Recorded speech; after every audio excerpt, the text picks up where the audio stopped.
Welcome. My name is Gary. This is my third video in a playlist of 6 videos that are designed to help people who are using DSLRs on trackers, unguided, to get to a better level in preparation, stacking, pre-processing the image. That means in its linear state before stretching, and then finally post-processing, which involves stretching and then doing the rest. This is a channel that is following free software, so I'll be introducing in this video a program called Siril. If you have things like AstroPixel Processor, PixInsight, you have these tools. So this part is not necessarily for you. You can do all this.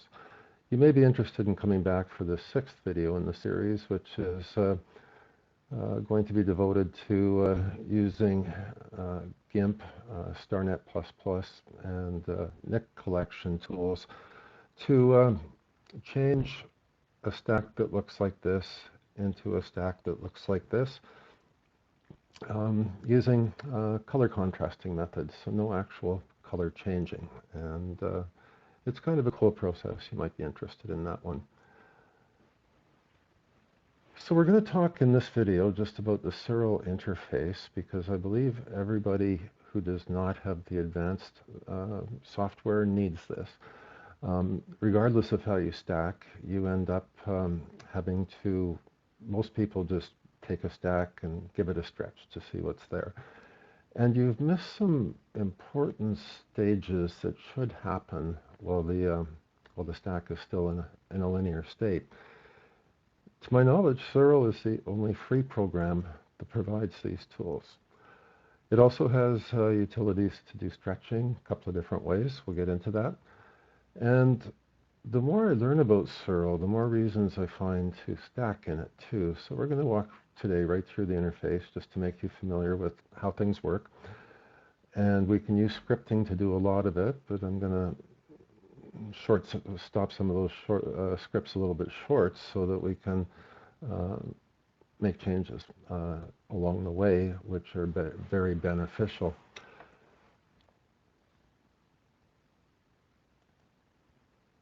Okay.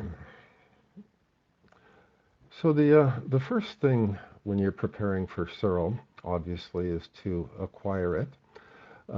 This is their main website, siril.org. And they have a download link here. There's not a ton of information here about Siril. The developers, a lot of the tutorials are done in the French language, so if you're French, that's wonderful. For the rest of us, there's somewhat limited resources, although it's improving. It's something that they are working on. But if you go to the download page, there is a Windows installer, a Mac installer, and I don't know exactly how Linux works, but if you're running Linux, there's an option here as well. It says GNU, Debian. So anyways, there are some options with that one. The second thing you should do, even before installing, would be not a bad idea, is I created a folder here called Siril Current Project right on my desktop. It can be any folder anywhere, but this is really easy to find. So you want to go in there, create a folder called Biases, a folder called Darks, a folder called Flats, and a folder called Lights. Those are required by all of the scripts that Siril uses. This process folder is generated while the scripts run. That's where all the intermediate files show up. And it will be there whether you create it or not. I've also put in this North America stretch folder, just because as we work with Siril, I'll be generating assets for later.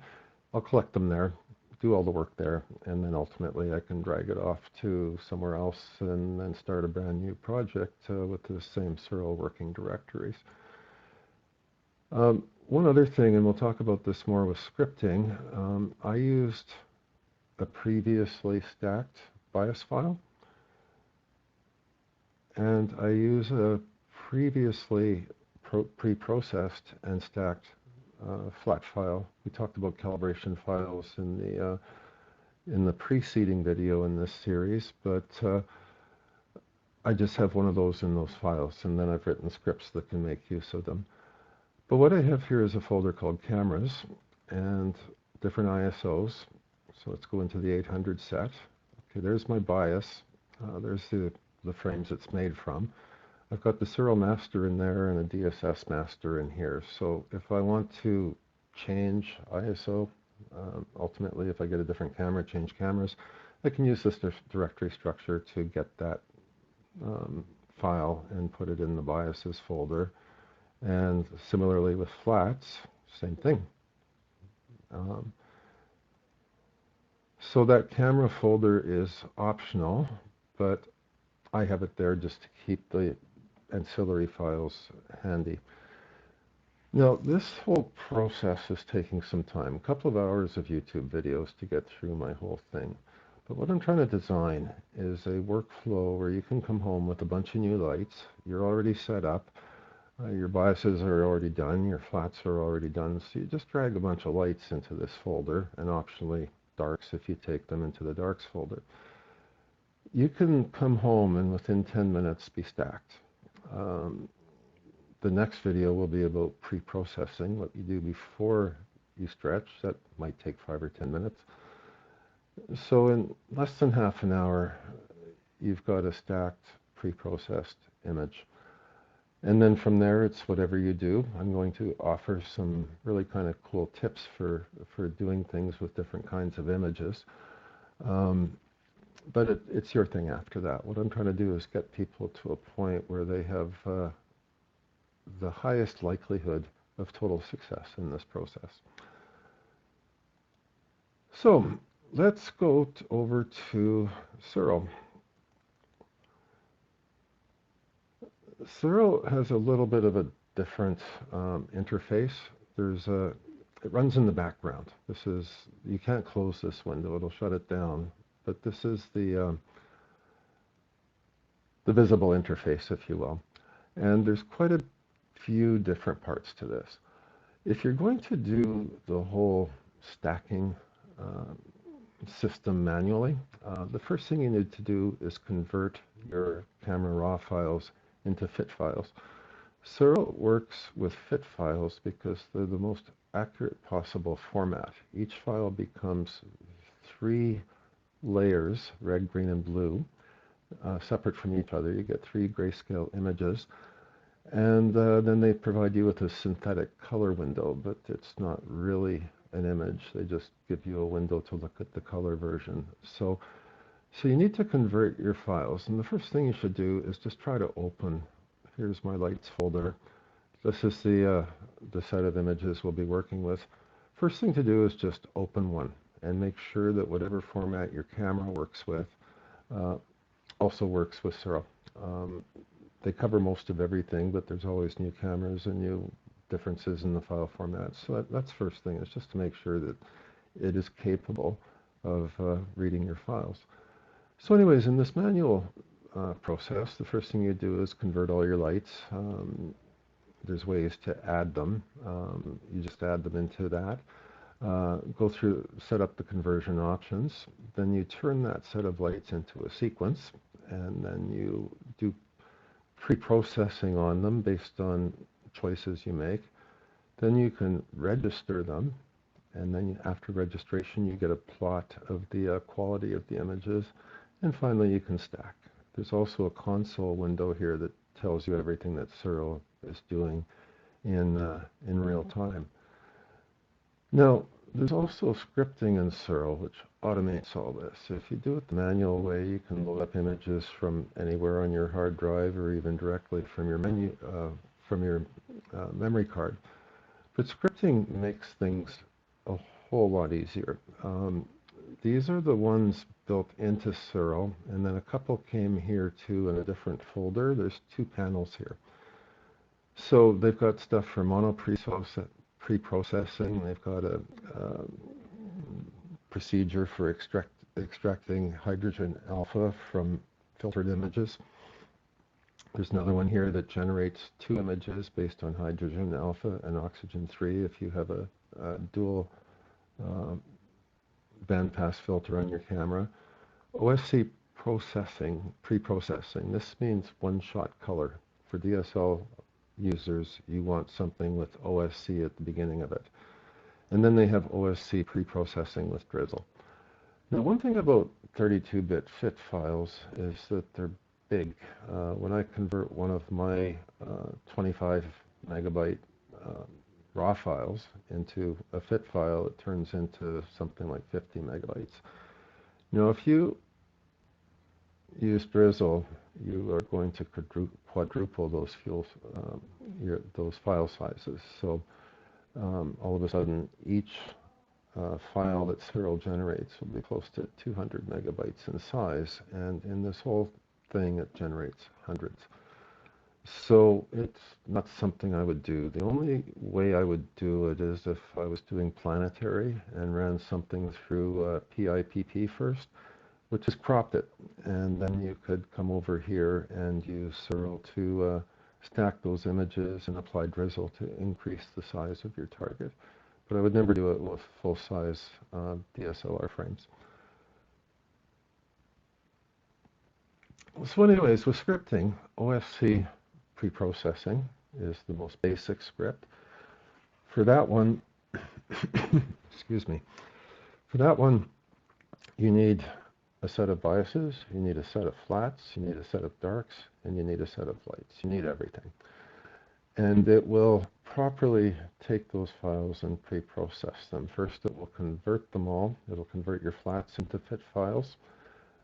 It'll convert your biases into FIT files, and it will convert your darks into FIT files and your lights. Then it will pre-process your flats with your biases and stack those, so you get a stacked pre-processed flat. Then it will pre-process your lights with the darks, and it will generate a new series of pre-processed lights, which are also treated with the pre-processed flat.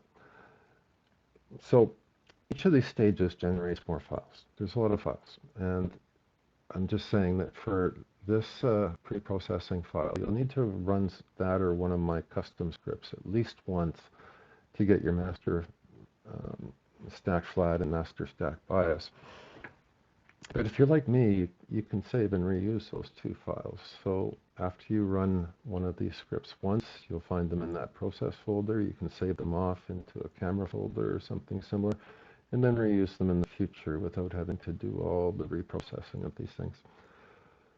So this folder is built into Siril in the program files directory, and you can copy stuff out of here, but you can't really modify it. It's a locked up directory. This folder is elsewhere, and I'll be going into that in a moment. So you can take this script and modify it, and that's exactly what I began to do. So and pre-processing without DBF, that's one of their scripts as well. It just processes the lights. You don't need anything else. You can get a quick look at your stack, but without any calibration frames at all, it's probably problematic for you. So I wrote a new script, pre-processing with no darks. So this one skips the darks, and it changes the calibration math as we discussed in the prior video. But you still need multiple biases and multiple flats, and it will pre-process or convert and process all those as well. But once you have a saved master bias and a saved master flat, if you want to reuse those the way I do, I wrote this script, no darks, but using master flat, master bias. And to use that one, you just put the master flat into your master flat, or into your flats folder, and the master bias into the biases folder. This one also does not stack, and we'll be going into that in the next video where we actually run a stack. The reason is that before stacking, you're at a point where you can make some choices about filtering, about other things based on the results of registration. So you don't necessarily want to run right through a stacked image until you make those choices. And manual stacking in Siril is very easy. So most of my scripts are going to be no stack.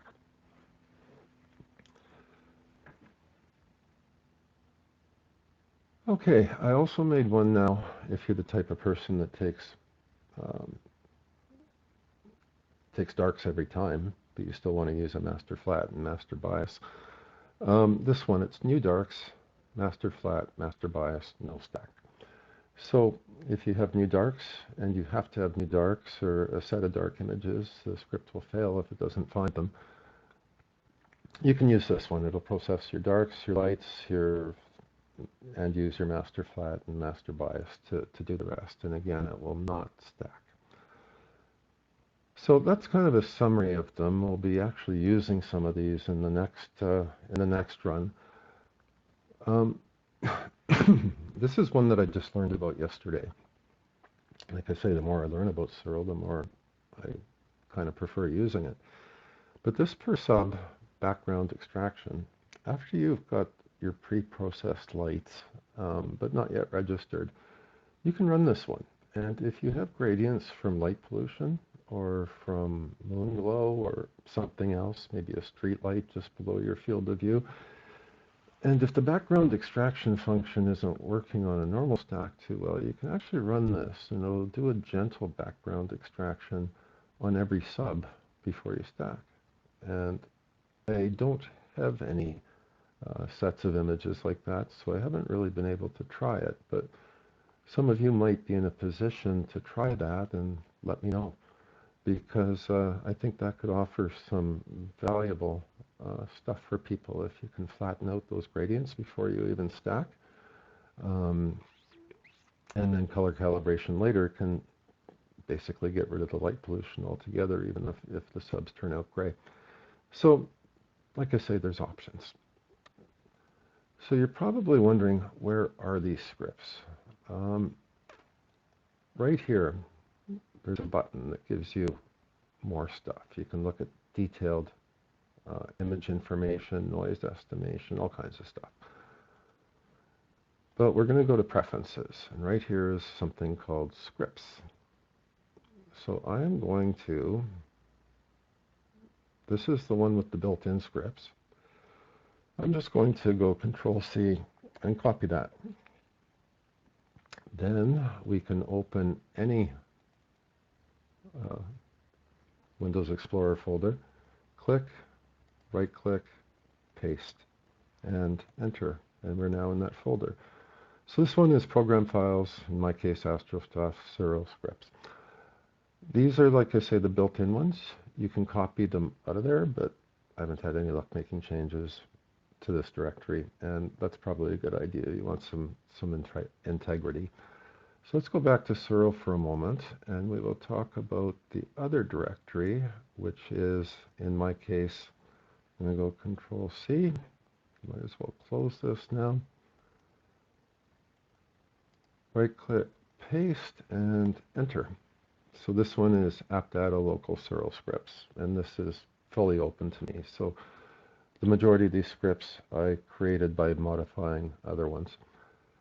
So this is everything I have in this scripting directory. Now, SSF file format. It sounds like it might be a binary that you need special tools to work with. I've associated on my machine that extension with Notepad.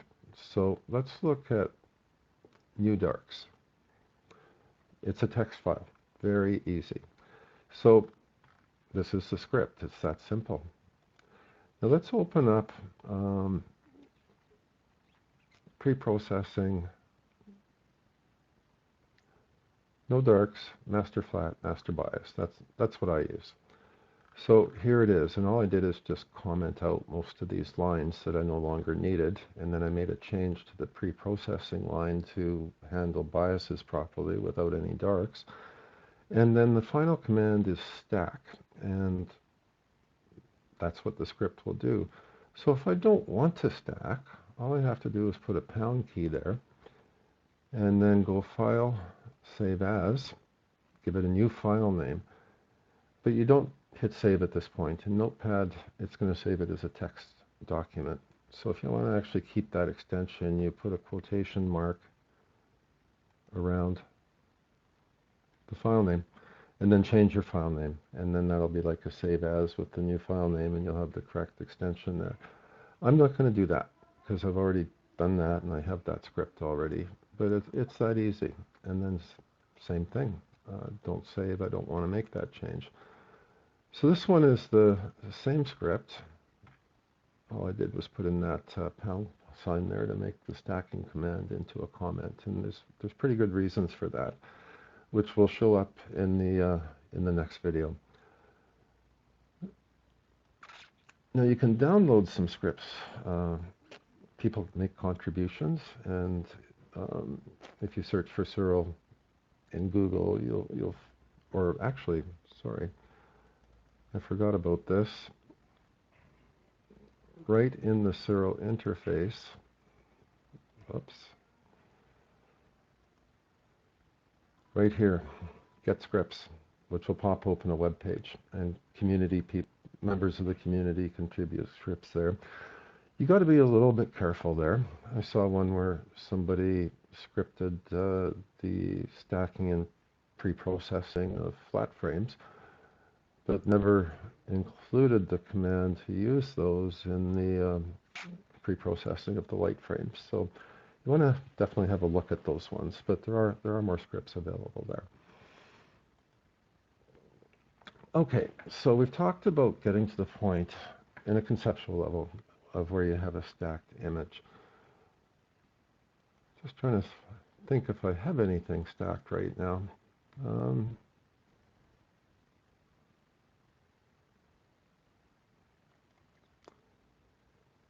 Okay, here's a stacked image that I have already pre-processed. And in Siril, we've got different ways to look at this. This is the linear view. You're not stretched yet. But they have an auto stretch view. And this is a way that you can work on your image, and you can tell what's going on, but you're not yet stretched. So you're working in a linear state. And this is one of the main reasons I went to Siril in the first place.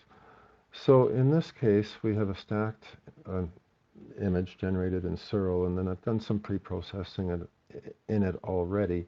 But I just wanted to show you that this is how we do these things. Now they have image processing. With your fresh stack, it's not going to look like this. You've got to do some cropping. An important function that is not available unless you own the higher end tools is background extraction. This gets rid of gradients, averages out the sky background, and it's kind of easy to use. You just generate sample points, and then you get rid of the ones that you don't want being absorbed into the background. So, and there's a number of other tools that we can make use of in here before we stretch anything. There's also stretching tools, both ArcSine H and histogram stretching tools. And so this is the most important part for me of using Siril, is being able to do stuff while the image is still linear. And is the crux of this whole series, really. It's just like I say, I found some excellent options for stacking along the way, so I'm thinking it's capable. Why not do that? And also for stretching. I stretch different images for different effects. I'll often do 2 or more stretches to get different components of the final image. So I can do that partway here and then export a 32-bit TIFF for GIMP. GIMP is a 32-bit program, so why lose the accuracy? And if you're using Photoshop, you won't be able to do much with a 32-bit. You'll be exporting in 16-bit. But in Siril, I keep everything in 32 for the extra accuracy. When it comes time to export, you just hit this arrow here and you select your file format. Let's just change this to TIFF. You could choose JPEG or anything else and hit save. So if you're in Photoshop, you'd switch it right here to a 16-bit and no compression, never compression. That just costs accuracy. So we're going to cancel out of that. A few other things you can do. You can do a negative transformation. It might help you find flaws or defects you're looking for. You can do a false color. And in this image, the stars have horrible chromatic aberration because of the way it was shot. It was something I was doing for the maximum light, but I wouldn't do it again that way. We can zoom in, zoom out. We can go to a pixel peeping scale, and we can go back to a full view. So that's all these buttons across here. These are for rotation and mirroring, very easy. And this is for histogram stretching. And Siril does have, let's go back to a linear view of this. Siril does have an auto stretch function, nuclear button. It's not working very well here, but many times it does. It's usually a little too harsh for me. It's not something that I do. I prefer to actually do this manually and in stages. And again, you can get the effects that you're looking for out of an image depending on where you're planning to go with it later. So I wanted to show you that. Let's just undo that. Nothing to undo. They also have arcsine H stretching, which is a color preserving technique. And I'll be actually doing this on the next video. But that's another way to stretch. And in the case of the chromatic aberration, it really accents it because none of the colors get washed out or mixed up. So with this North American nebula image, I won't be doing that. After this series of videos, I will probably do another stretch and post-process on a galaxy. It's much easier, but I want to demonstrate some kind of advanced ways of doing those things so it can be done in 10 or 15 minutes, but with fantastic results. So that will be something that follows this initial series. Like I say, in Siril, one of the first things you should do after you've set up that folder structure, you know, the Siril home folder, is you set the home directory right here. So I've got it set already, but you can put it anywhere on your computer. But Siril will always make reference to this directory from then on. So you set a home directory, and then if you run a script, all these subdirectories in place are in the right place for that script to take advantage of. We've got undo and redo. That works on anything you do with image processing. There's some commands you can run over here on the command line, which you can't undo. But that's basically it. We've covered these controls. If you want to, if you make a change to your fit file, like after I pre-process it, and it's ready for stretching, I'll hit save. And at that point, if I need to restretch for any reason, I already have the same crop. I'm ready to go. And then any new panels I generate from that new stretch will precisely duplicate the other panels I've already been working with. So it's a good idea to do it. So save is saving the fit file. If you want to export it, it's over here. Choose your directory and your file name, and you're good to go. So I think we have basically covered everything there. The next video is going to be about actually running a stack. Now we'll be using scripts to do most of it, but I'm going to stop short of stacking and show you some very interesting options there. So we'll leave that for the next one, and I hope you've enjoyed this. Fairly short and quick, but I'm trying to do this in stages so that people can kind of absorb it as they go. And I'll see you again soon. Thank you.